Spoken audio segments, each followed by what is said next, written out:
ओम गुरुर्ब्रह्मा गुरुर्विष्णु गुरुर्देवो महेश्वरः गुरुः साक्षात् परं ब्रह्म तस्मै श्री गुरवे नमः। मूकं करोति वाचालं पंगुं लंघयते गिरिं यत्कृपातमहं वन्दे परमानंद माधवम। तो हमारा जो प्रसंग चल रहा है वो है सिद्धांत व्याप्ति। तो देखते हैं ग्रंथकार क्या कहते हैं। तो आगे का ग्रंथ है अभावस्य प्रतियोगी वेदीकरणो बोध्यः तेन कवि संयोगी एतद् विक्षत्वाद इत्यादौ मूलावच्छेदेन एतद् वृक्षवृत्ति कवि संयोगाभाव प्रतियोगित्वेपि कवि संयोगस्य न व्याप्ति। ये मूल ग्रंथ है, इसकी व्याख्या हम लोग करते हैं। हमारा लक्षण क्या बना हुआ है?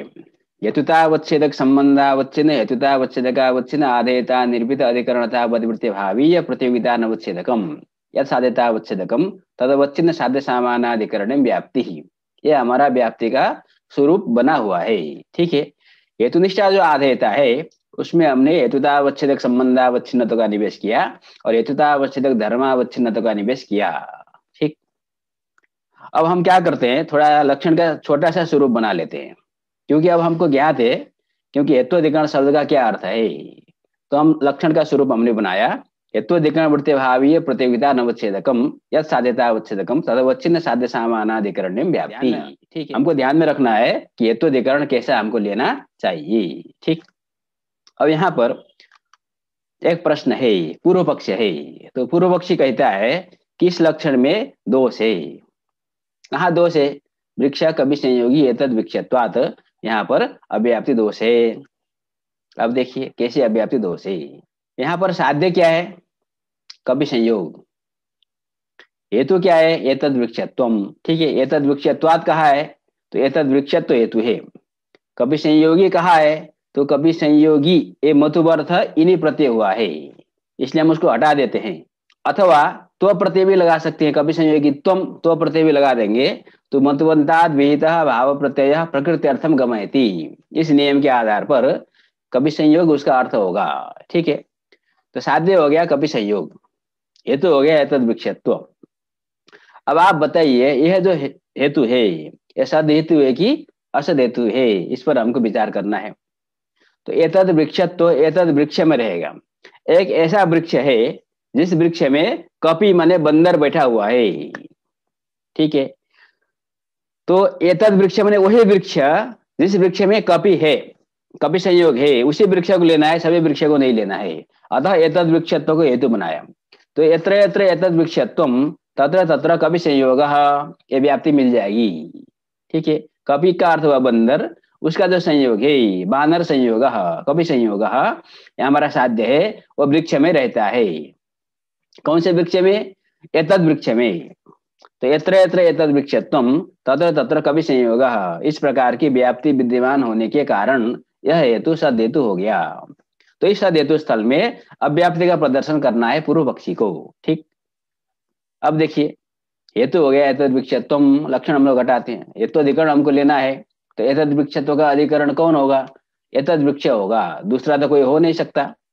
तत्र वर्तमानो जो अभाव, हेतु अधिकरण वृत्ति अभाव हमको लेना है। तो एतद वृक्ष में हमने ले लिया कवि संयोगाभाव। तो हम तो कहेंगे वृक्ष में तो कवि संयोग रहता है, हमने ऐसा वृक्ष लिया है जिस वृक्ष में कवि संयोग रहता है। तो आप कैसे कह सकते हो कि वृक्ष में कवि संयोग का अभाव है? या प्रश्न पूछेंगे तो पूर्व पक्षी कहेगा देखो मूलावच्छिन्नो वृक्ष कवि संयोगाभावान ये प्रतीति होती है। आपको क्या समझना है, आपने पहले भी पढ़ा है, कुछ पदार्थ होते हैं व्याप्य वृत्ति और कुछ पदार्थ होते हैं अव्याप्य वृत्ति। ठीक है, जैसे हमने आकाश और आत्मा के साधर्म्य की चर्चा करते समय में कहा था कि जो शब्द है वो अव्याप्य वृत्ति है। आकाश में किंचित अवच्छेद है ना, जब शब्द की उत्पत्ति होती है उसी आकाश में अन्य अवच्छेद है ना, शब्द का अभाव भी रहता है, अतः शब्द अव्याप्य वृत्ति है। ठीक है, अव्याप्य वृत्ति क्षणिको विशेष गुण इष्यते, ये साधर्म्य की हमने चर्चा की थी। आकाश और आत्मा का जो साधर्म्य है, और आत्मा में जब ज्ञान उत्पन्न होता है तो शरीरावच्छेद है ना, जब आत्मा में ज्ञान उत्पन्न होता है उसी आत्मा में अन्य देशावच्छेद है ना, घटादि देशावच्छेद है ना, ज्ञान का अभाव भी होता है। इस प्रकार से ज्ञान अव्यापक वृत्ति है, ये हमने चर्चा की थी। तो उसी समय में संयोग की भी बात आई थी। संयोग और विभाग ये दोनों गुण अव्यापक वृत्ति होते हैं। ठीक है, तो जब संयोग किसी द्रव्य में रहता है तो किंचित अवच्छेदेन रहेगा। जैसे यहाँ पर उदाहरण आपका जो है, एतद वृक्ष में कभी संयोग है, तो जो बानर है वो वृक्ष में शाखा में जाकर के बैठा हुआ है, तो उस वृक्ष में शाखा अवच्छेदेन कभी संयोग है। उसी वृक्ष में मूल में कभी संयोग नहीं है, तो मूलावच्छेदेन उसी वृक्ष में कभी संयोग का अभाव है। ठीक है, तो हम क्या कहते हैं, मूलावच्छिन्नो वृक्षः कभी संयोगाभावान। यद्यपि वृक्षः कभी संयोगवान, कौन सा वृक्ष कभी संयोगवान है, शाखावच्छिन्नो वृक्षः कभी संयोगवान। ठीक, तो आपको क्या कहना है कि वृक्ष में शाखावच्छेदेन कभी संयोग के रहने पर भी उसी वृक्ष में मूलावच्छेदेन कभी संयोग का अभाव मिल जाएगा। अधिकरण एक ही वृक्ष है, उसी वृक्ष को हमने अवच्छेदक का भेद बनाया उसी वृक्ष में, तो एक शाखावच्छेदेन कभी संयोग है उसी वृक्ष में, मूलावच्छेदेन उसी वृक्ष में कभी संयोग का अभाव भी है। तो हेतु का जो अधिकरण एतद वृक्ष है उसमें हमको कभी संयोग का अभाव मिल गया, तो साध्य का अभाव मिल गया, तो प्रतियोगी हो जाएगा कभी संयोग, और प्रतियोगिता का अवच्छेदक हो जाएगा कभी संयोगत्व। यही आपका साध्यता अवच्छेदक है। तो प्रतियोगिता का अवच्छेदक ही साध्यता अवच्छेदक हुआ, प्रतियोगिता का अनवच्छेदक साध्यता अवच्छेदक नहीं हुआ, तो सद हेतु स्थल में लक्षण नहीं जाएगा, तो अव्याप्ति हो जाएगी। इस प्रकार पूर्व पक्षी ने यहाँ पर अव्याप्ति का प्रदर्शन किया। ठीक, समझ में आई बात। इसलिए ग्रंथकार कहते हैं अभावस्य प्रतियोगी वेदीकरणो बोध्य, अभाव को प्रतियोगी वेदीकरण होना चाहिए। ऐसा कहने से कभी संयोगी एतद वृक्षत्वात्, यहाँ पर मूलावच्छेदेन जो एतद वृक्ष वृत्ति कभी संयोग का अभाव, ये हमने लिया ना, मूलावच्छेदेन एतद वृक्ष में कभी संयोग का अभाव लिया, उसका प्रतियोगी कभी संयोग हो गया, अर्थात प्रतियोगिता अवच्छेदक साध्यता अवच्छेदक हुआ, फिर भी अव्याप्ति नहीं होगी। कब नहीं होगी, जब हम कहेंगे अभाव को प्रतियोगी वेदीकरण होना चाहिए। ठीक है, अब देखते हैं, इसको समझते हैं। हम लोग क्या कहेंगे कि अभाव दो प्रकार के होते हैं। इस प्रकार से आप समझिए थोड़ा सा, अभाव दो प्रकार का होता है। एक होता है प्रतियोगी समानाधिकरण अभाव, और दूसरा होता है प्रतियोगी का असमानाधिकरण अभाव। ऐसा अभाव जो अपने प्रतियोगी के अधिकरण में रहता है, अभाव और प्रतियोगी दोनों एक अधिकरण में यदि रहेंगे तो वो अभाव हो जाएगा प्रतियोगी समानाधिकरण अभाव। जैसे हम उसी शब्द की बात करते हैं, आकाश में शब्द रहता है, जब भेरियादि अवच्छेद है ना, आकाश में जब शब्द की उत्पत्ति होती है तो उसी आकाश में अन्य देशावच्छेदन शब्द का अभाव भी है। तो एक अधिकरण आप बनाइए आकाश को, तो आकाश रूप जो एक अधिकरण है उस अधिकरण में किंचित देशावच्छेदन शब्द है और किंचित देशावच्छेदन शब्द का अभाव है। इस प्रकार से प्रतियोगी और अभाव दोनों के एक अधिकरण में रहने के कारण वो अभाव हो जाएगा प्रतियोगी समानाधिकरण। तो जो अभाव अपने प्रतियोगी के अधिकरण में रहता है उसको हम प्रतियोगी समानाधिकरण अभाव कहेंगे, और जो प्रतियोगी समानाधिकरण नहीं होगा उस अभाव को हम प्रतियोगी का असमानाधिकरण अभाव कहेंगे। प्रतियोगी अन्यत्र है, अभाव अन्यत्र है। जैसे मान लीजिए आपने लिया रूपाभाव, वायु में रूप का अभाव है, तो रूपाभाव का प्रतियोगी कौन है, रूप है। रूप कहाँ है, घटादि में है, पृथ्वी में, जल में, तेज में है, और रूप का अभाव कहाँ है, वायु में है। तो जहां पर रूप का अभाव है वायु में, वहां पर रूपाभाव का प्रतियोगी जो रूप है वो नहीं है। इस प्रकार से प्रतियोगी का अधिकरण अन्य है घटादि, अभाव का अधिकरण अन्य है वायु। इस प्रकार से वह जो वायु में रहने वाला जो रूपाभाव है वो प्रतियोगी समानाधिकरण नहीं हुआ, उसको हम कहेंगे प्रतियोगी समानाधिकरण अभाव। उसी को जो प्रतियोगी का असमानाधिकरण अभाव होता है उसी को प्रतियोगी वेदीकरण अभाव कहा जाता है। तो हमने यहाँ पर क्या कहा, ग्रंथकार ने अभाव को प्रतियोगी वेदीकरण होना चाहिए, अभावस्य प्रतियोगी वेदीकरण हो ग्राह्य, प्रतियोगी वेदीकरण होना चाहिए अभाव को। ठीक, अब घटाकर देखते हैं ऐसा कहने से लाभ क्या होगा। तो लाभ यह होगा कि जो दोष आया था उस दोष का समाधान हो जाएगा। अब लक्षण में प्रतियोगी वेदीकरण शब्द का प्रवेश हम कराएंगे तो लक्षण का स्वरूप क्या बनेगा, तो यत्वाधिकरण वृत्ति ही अथच प्रतियोगी वेदीकरण या अभाव। अभी तक हम क्या कहते थे, अभाव को हेतु अधिकरण वृत्ति होना चाहिए, हेतु के अधिकरण में रहने वाला अभाव। अब हम साथ साथ में कहेंगे अभाव को प्रतियोगी वेदीकरण भी होना चाहिए। तो अभाव में दो विशेषण हो गए। कैसा अभाव? हेतु अधिकरण वृत्ति। इसको आप हेतु समानाधिकरण भी कह सकते हैं। हेतु की अधिकरण में जो रहेगा वो हेतु समानाधिकरण होता है। तो हेतु समानाधिकरण होना चाहिए अभाव को, साथ साथ में प्रतियोगी का वेदीकरण होना चाहिए। हम जो अभाव लेंगे उस अभाव का जो प्रतियोगी होगा उस प्रतियोगी का समानाधिकरण नहीं होना चाहिए। ऐसा जो अभाव होगा वह लक्षण घटक अभाव होगा। तदभावी प्रतियोगिता का अनवच्छेदक जो साध्यता अवच्छेदक है, तदवच्छिन्न साध्य समानाधिकरण व्याप्ति, ये हमारा लक्षण का स्वरूप बन गया। अब हम घटाकर देखते हैं। वृक्ष कवि संयोगी एतद वृक्षत्वात्, ये हमारा उदाहरण है। यहाँ पर हेतु हो गया आपका एतद वृक्षत्वम, हेतु का अधिकरण हो गया आपका एतद वृक्ष। ठीक है। तत्र वर्तमानो अभाव, हम वृक्ष में हमने क्या अभाव लिया था? कवि संयोग का अभाव लिया था। तो वृक्ष में कवि संयोग का अभाव मिलता है, मूलावच्छेदेन वृक्ष में कवि संयोग का अभाव रहता है, इसलिए अभाव मिलने में कोई बाधा नहीं है।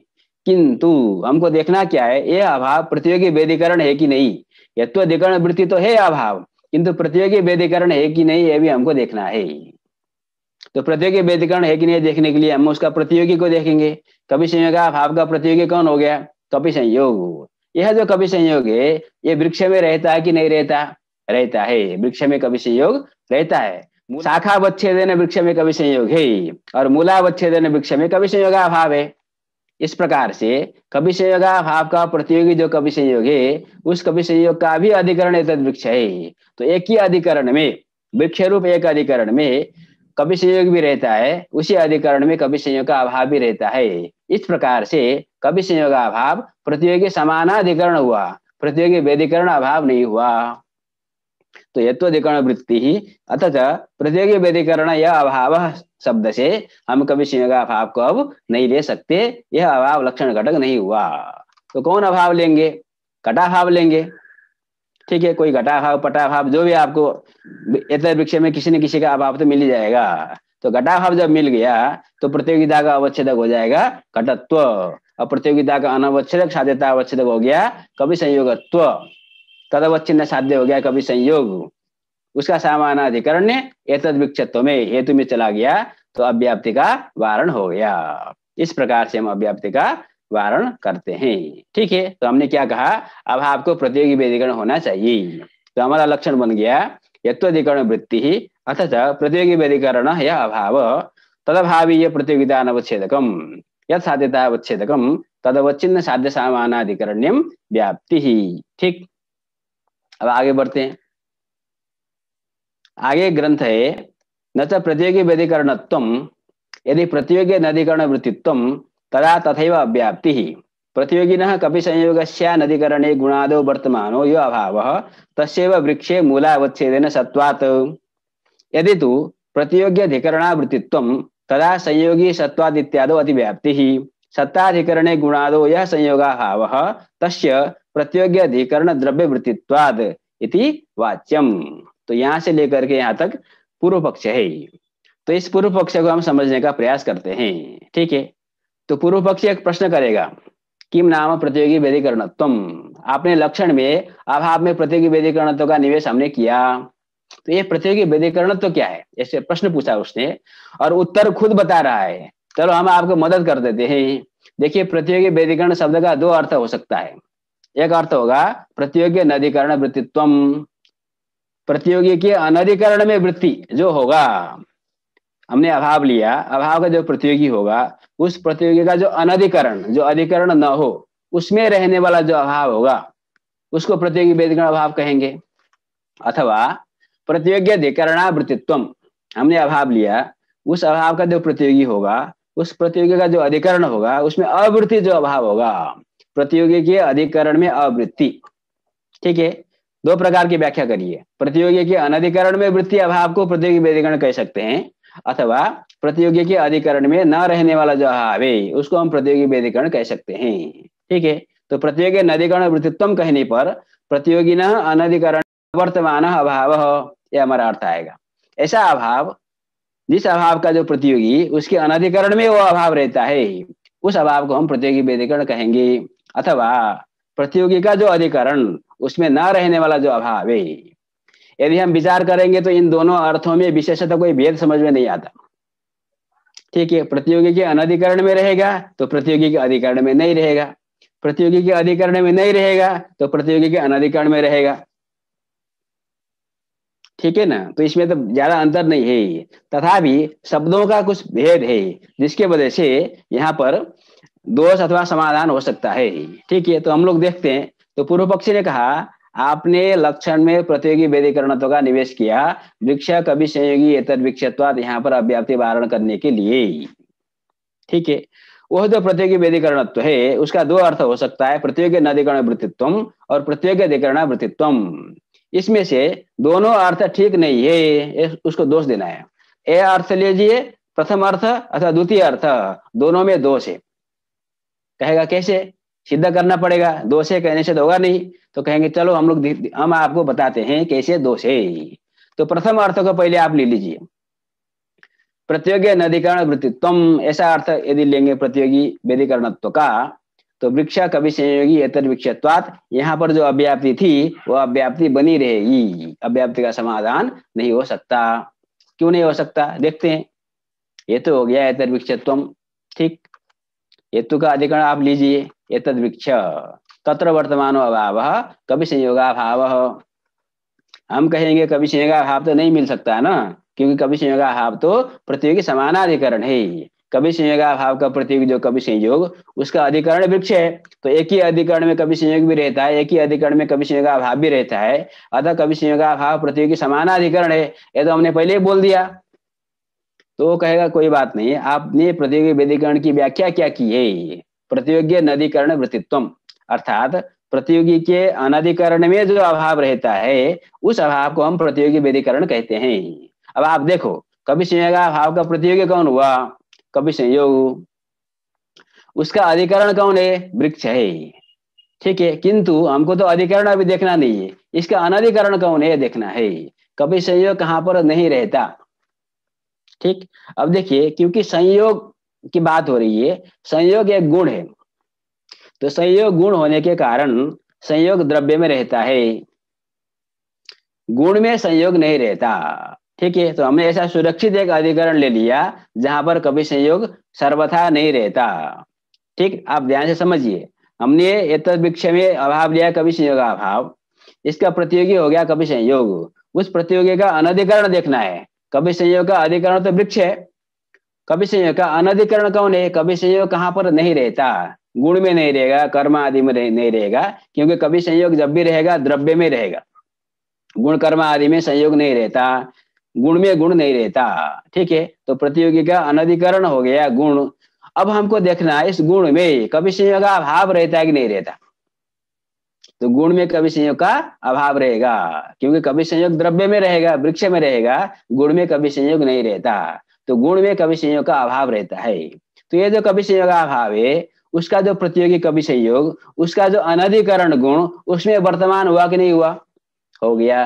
प्रतियोगी ना अनधिकरण वर्तमान जो अभाव होता है उसी को तो हम प्रतियोगी व्यधिकरण कहते हैं। तो कभी संयोग का अभाव, प्रतियोगी अपना जो प्रतियोगी कभी संयोग, उसका जो अनधिकरण गुण उसमें रहता है, तो प्रतियोगी के अनधिकरण में वर्तमान होने के कारण कभी संयोग का अभाव प्रतियोगी व्यधिकरण हो गया। अब यही जो कभी संयोग का अभाव जो कि गुण में रहता है वो एतद वृक्ष में भी रहता है।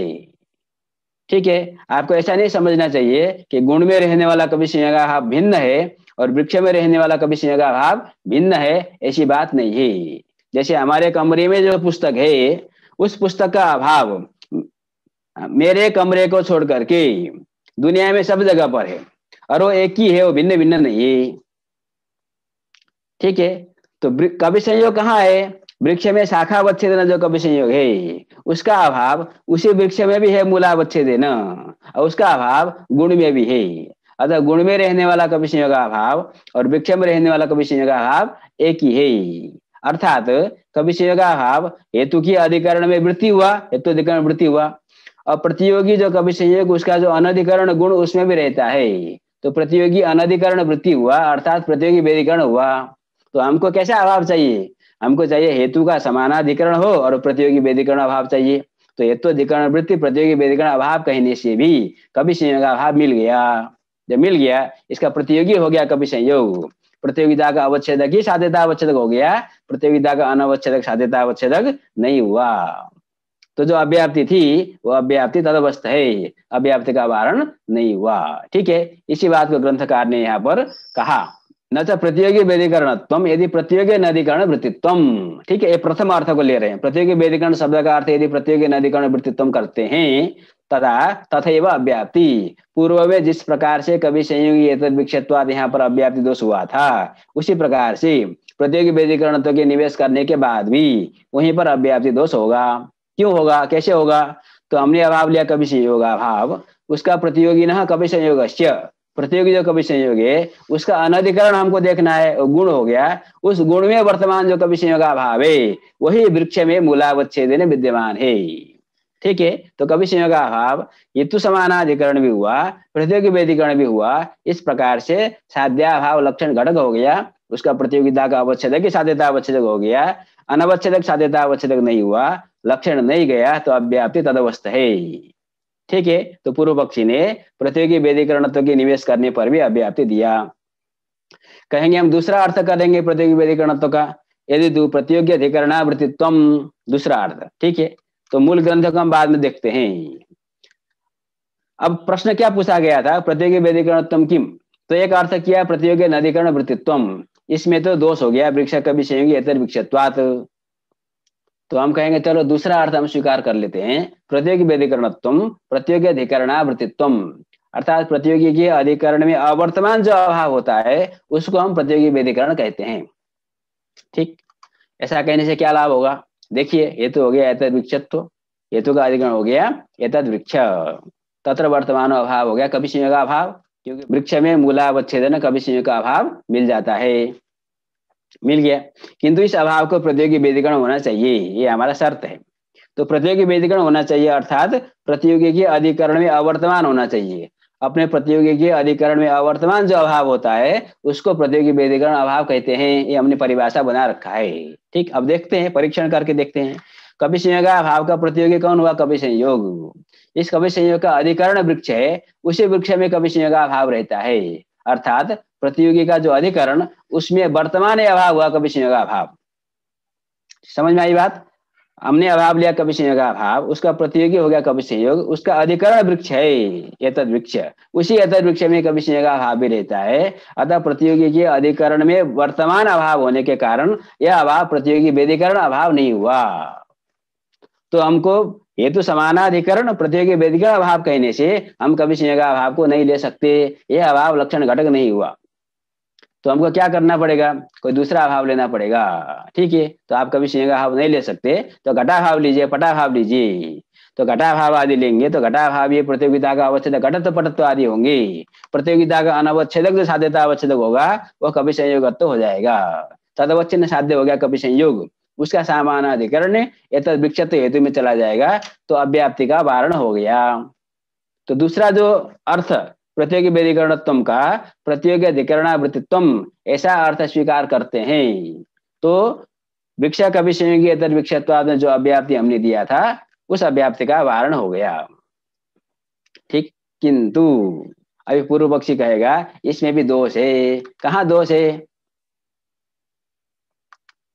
तो कहेगा संयोगी सत्वाद, यहाँ पर दोष है, संयोगी सत्वाद स्थल है। पक्ष आप किसी को बना लीजिए घटः पटः, घटः संयोगी सत्वात, यहाँ पर साध्य संयोग, संयोगित्व कहिए अथवा संयोग साध्य है। ठीक है, हेतु हो गया सत्ता। अब आप देखिए ये हेतु सद हेतु है कि असद हेतु, ये देखना है हमको पहले। तो सत्ता कहाँ रहती है? सत्ता द्रव्य गुण कर्म 3 जगह पर रहती है। और संयोग कहाँ रहता है? संयोग केवल द्रव्य में ही रहता है, द्रव्य को छोड़कर के अन्यत्र संयोग नहीं रहता, क्योंकि संयोग गुण है। तो सत्ता द्रव्य गुण कर्म 3 में है, तो यत्र यत्र सत्ता तत्र तत्र संयोग, ऐसी व्याप्ति नहीं है। तो सत्ता व्यभिचारी है, सत्ता गुण कर्म में भी है, गुण कर्म में संयोग नहीं है, अतः सत्ता असद हेतु है। तो इसमें लक्षण नहीं जाना चाहिए, तो लक्षण चला जाएगा तो अतिव्याप्ति होगी। ठीक, अब हम देखते हैं, परीक्षण करके देखते हैं। हेतु है सत्ता, हेतु अधिकरणम, तो सत्ता का अधिकरण हम क्या लेंगे? हम द्रव्य गुण कर्म तीनों में से किसी एक को ले सकते हैं। तो हमने आपको पहले ही बताया था हेतु का अधिकरण लेते समय में ऐसा अधिकरण लेना है जहां पर आराम से आपको साध्य का अभाव मिल जाए। इसलिए हम सत्ता का अधिकरण गुण लेंगे अथवा कर्म लेंगे जहां पर संयोग का अभाव मिल जाएगा। ठीक है, तो ये तो हो गया सत्ता। हेतु अधिकरण गुण तत्र वर्तमानो अभाव संयोगाभाव, साध्य का अभाव मिल गया। तो सीधा सीधा हम देखेंगे तो साध्य का अभाव मिलने के कारण उसका प्रतियोगिता अवच्छेदक साध्यता अवच्छेदक हो गया, अनवच्छेदक साध्यता अवच्छेदक नहीं हुआ तो लक्षण नहीं गया, अतिव्याप्ति नहीं है, ऐसा कह सकते हैं। किंतु अभी हमने क्या कहा है, अभाव को प्रतियोगी व्यधिकरण होना चाहिए ऐसा कहा है। तो हमको देखना है कि गुण में हमने जो संयोगाभाव लिया वो संयोगाभाव प्रतियोगी समानाधिकरण है अथवा प्रतियोगी व्यधिकरण है। प्रतियोगी व्यधिकरण होगा तभी लक्षण घटक होगा, प्रतियोगी व्यधिकरण नहीं होगा तो ये लक्षण घटक नहीं होगा। फिर कोई दूसरा अभाव हमको लेना पड़ेगा। देखते हैं, पहले हमने अभाव लिया संयोगाभाव, इसका प्रतियोगी हो गया संयोग। ठीक, संयोग कहाँ रहता है, देखिए संयोग का अधिकरण कौन है, तो संयोग का अधिकरण है द्रव्य। संयोग हमेशा द्रव्य में ही रहेगा, द्रव्य को छोड़ करके अन्यत्र संयोग नहीं रह सकता। ठीक, तो संयोगाभाव का प्रतियोगी हो गया संयोग। तो प्रतियोगी के अधिकरण में अवर्तमान जो अभाव होता है उसको हम प्रतियोगी व्यधिकरण अभाव कहते हैं। तो संयोगाभाव का प्रतियोगी हो गया संयोग, उसका अधिकरण द्रव्य, उस द्रव्य में संयोगाभाव रहता है कि नहीं रहता, रहता है। संयोगाभाव द्रव्य में रहता है। आप कहेंगे द्रव्य में तो संयोग रहता है, संयोगाभाव कैसे रहेगा, तो आपको ध्यान में रखना है संयोग अव्यापृवृत्ति पदार्थ होने के कारण एक ही अधिकरण में, जैसे हमने उदाहरण अभी भी लिया वृक्ष में, उसी वृक्ष में कभी संयोग भी है, उसी वृक्ष में कभी संयोग का अभाव भी है। इस प्रकार से संयोग कोई भी हो, घट संयोग, पट संयोग, कभी संयोग, जो भी संयोग होगा वो जिस अधिकरण में रहेगा किंचित देशावच्छेदन रहेगा, अन्य देशावच्छेदन उसका अभाव भी मिल जाता है। इस प्रकार से संयोग का अधिकरण द्रव्य है, उसी द्रव्य में संयोग का अभाव भी रहता है। अतः प्रतियोगी के अधिकरण में वर्तमान अभाव हुआ संयोगाभाव, प्रतियोगी के अधिकरण में अवर्तमान संयोगाभाव नहीं हुआ। ठीक, जिस अधिकरण में संयोग है उसी अधिकरण में संयोग का अभाव भी रहता है। इस प्रकार संयोगाभाव प्रतियोगी समानाधिकरण अभाव हो गया। हमको तो हेतु के अधिकरण में रहने वाला प्रतियोगी व्यधिकरण अभाव चाहिए, अतः संयोगाभाव को हम नहीं ले सकते। संयोगाभाव नहीं ले सकते तो कौन सा अभाव मिलेगा, तो हमको अभाव मिलेगा रूपाभाव, रसाभाव, कोई अन्य अभाव, घटाभाव। ठीक, क्योंकि रूपाभाव यदि हम लेते हैं, देखिए हेतु हो गया सत्ता, हेतु अधिकरण हमने गुण लिया, गुण में रूप तो नहीं रहेगा निश्चित है, तो हमने रूपाभाव ले लिया गुण में। रूपाभाव का प्रतियोगी कौन है, रूप है। रूप कहाँ रहता है, घट में रहेगा, पृथ्वी में, जल में, तेज में, वहां पर रूपाभाव रहता है क्या, नहीं रहता, वहां पर रूपाभाव नहीं रहता। ठीक है, तो रूपाभाव का प्रतियोगी रूप है, उसका अधिकरण जो घट है वहां पर रूपाभाव नहीं रहेगा। तो प्रतियोगी के अधिकरण में अवर्तमान हुआ ना रूपाभाव, रूपाभाव का प्रतियोगी रूप है, उसका अधिकरण जो घट है उस घट में रूपाभाव नहीं रहता। अतः रूपाभाव प्रतियोगी के अधिकरण में अवर्तमान अभाव होने के कारण प्रतियोगी व्यधिकरण अभाव हुआ। तो हेतु अधिकरण वृत्ति और प्रतियोगी व्यधिकरण अभाव कहने से हमको मिल गया रूपाभाव। ठीक है, हमको संयोगाभाव नहीं मिला, यही हमारा महत्वपूर्ण है। रूपाभाव मिल गया तो उसका प्रतियोगिता का अवच्छेदक रूपत्व होगा, प्रतियोगिता का अनवच्छेदक साध्यता अवच्छेदक हो जाएगा संयोगत्वम, तदवच्छिन्न साध्य हो गया संयोग, उसका समानाधिकरण हेतु में सत्ता में चला जाएगा तो लक्षण चला गया, अतिव्याप्ति हो गई। ठीक, तो प्रतियोगी व्यधिकरणत्व शब्द का अर्थ, यदि प्रतियोगी अधिकरण वृत्तित्व करते हैं तो वृक्ष कवि संयोगी एतद् वृक्षत्वात् यहाँ पर अव्याप्ति। यदि उसका अर्थ प्रतियोगी अधिकरण वृत्तित्व करते हैं तो संयोगी सत्वाद यहाँ पर अतिव्याप्ति। यदि प्रतियोगी व्यधिकरण तो हटा देते हैं, देते ही नहीं, तब भी वृक्ष कवि संयोगी एतद् वृक्षत्वाद यहाँ पर अव्याप्ति। इस प्रकार से आपका जो लक्षण है वो दुष्ट है, लक्षण ठीक नहीं है, ऐसा पूर्व पक्षी ने उपस्थापन किया। ठीक है, इसी बात को यहाँ पर ग्रंथकार ने प्रदर्शन किया। दूसरा पक्ष में यदि तू प्रतियोगी अधिकरण वृत्तित्व ऐसा अर्थ करते हैं तो संयोगी सत्वाद यहाँ पर अतिव्याप्ति होगी। कैसे होगी, ये तो हो गया सत्ता, सत्ता का अधिकरण जो गुणादि, उसमें वर्तमान जो संयोगाभाव है उसका प्रतियोगी जो संयोग है, प्रतियोगी का अधिकरण जो द्रव्य है उसमें वृत्ति हो संयोगाभाव, प्रतियोगी अधिकरण में वृत्ति हो गया। अतः संयोगाभाव, साध्याभाव, प्रतियोगी समानाधिकरण हो गया, प्रतियोगी व्यधिकरण कोई अन्य अभाव मिला, रूपाभाव आदि, रूपाभाव आदि का प्रतियोगिता अवच्छेदक रूपत्व होगा, प्रतियोगिता का अनवच्छेदक साध्यता अवच्छेदक संयोगत्व हो गया, तदवच्छिन्न साध्य हो गया संयोग, उसका समानाधिकरण हेतु में चला गया तो लक्षण चला गया, अतिव्याप्ति हो गई। ठीक है, इस प्रकार से पूर्व पक्षी ने यहाँ पर दोष का उपस्थापन किया। अब क्या करना है, इति वाच्यम तक पूर्व पक्ष है। अब इसका उत्तर ग्रंथकार देते हैं, कोई बात नहीं, आपने जो दोष दिया उस दोष का हम समाधान करते हैं। क्या कहेंगे उसके लिए, यत्वधिकरणे प्रतियोगी नदीकरण वृत्तित्व विशिष्ट से विवक्षितत्वात्। ग्रंथकार क्या कहते हैं कि देखिए, हमको जो अभाव लेना है वो अभाव को हेत्वाधिकरण में वृत्ति होना चाहिए और प्रतियोगी के अनधिकरण में वृत्ति होना, वृत्तित्व विशिष्ट होना चाहिए। पहला वाला अर्थ को लिया प्रतियोगी नदीकरण वृत्तित्व, किंतु थोड़ा सा उसमें संशोधन किया, प्रतियोगी नदीकरण वृत्तित्व विशिष्ट होना चाहिए और हेत्वाधिकरण में वृत्ति होना चाहिए। जब हम वृत्तित्व विशिष्ट लगाते हैं उसका अर्थ होता है उसी में रहने वाला। जैसे मान लीजिए सत्ता है, सत्ता द्रव्य गुण कर्म 3 में है। यदि हम कहेंगे घट वृत्तित्व विशिष्ट सत्ता, तो घट वृत्तित्व विशिष्ट सत्ता का अधिकरण घट ही होगा, पट आदि नहीं होंगे। उसी प्रकार से प्रतियोगी नदीकरण वृत्तित्व विशिष्ट अभाव कहेंगे तो उस अभाव को प्रतियोगी के अनधिकरण में ही रहना चाहिए और हेतु के अधिकरण में भी रहना चाहिए। ठीक, तो ऐसा अभाव जो प्रतियोगी के अनधिकरण में ही रहे, प्रतियोगी अनधिकरण वृत्तित्व विशिष्ट हो और हेतु के अधिकरण में भी रहे, ऐसा ग्रंथकार ने कहा। तो इसका तात्पर्य उन्होंने फिर बाद में बता दिया, थोड़ा सरल शब्दावली का वो प्रयोग करते हैं। इसका तात्पर्य क्या है, स्व प्रतियोगी अनधिकरणीभूत हेतु अधिकरण वृत्ति भावेति निष्कर्ष, निष्कर्ष निकाल दिया। स्व से हमने लेना है अभाव, उस अभाव का जो प्रतियोगी उसका अनधिकरणीभूत जो हेतु अधिकरण, उसमें रहने वाला अभाव। देखिए अभी तक हम क्या कहते थे, अभाव में हमने 2 विशेषण दिया था, अभाव को प्रतियोगी व्यधिकरण होना चाहिए, अभाव को हेतु समानाधिकरण होना चाहिए। अब हम कहेंगे नहीं, थोड़ा जोड़ देते हैं दोनों विशेषण को, हम कहेंगे हेतु का जो अधिकरण है उसको प्रतियोगी का अनधिकरण होना चाहिए। ठीक है, सो से लिया अभाव, उस अभाव का जो प्रतियोगी उसका अनधिकरणीभूत जो हेतु अधिकरण। अब हम हेतु अधिकरण में प्रतियोगी अनधिकरण तो विशेषण दे रहे हैं, अभाव में विशेषण नहीं देंगे। अभाव में विशेषण एक ही होगा, अभाव को हेतु के अधिकरण में रहना चाहिए और हेतु का जो अधिकरण है उसको कैसा होना चाहिए, उसको प्रतियोगी का अनधिकरण होना चाहिए। ठीक, अब लक्षण का स्वरूप क्या बनेगा, लक्षण का स्वरूप बनेगा प्रतियोगी अनधिकरण हेतु अधिकरण, ऐसा लेना है, प्रतियोगी का अनधिकरण जो हेतु अधिकरण।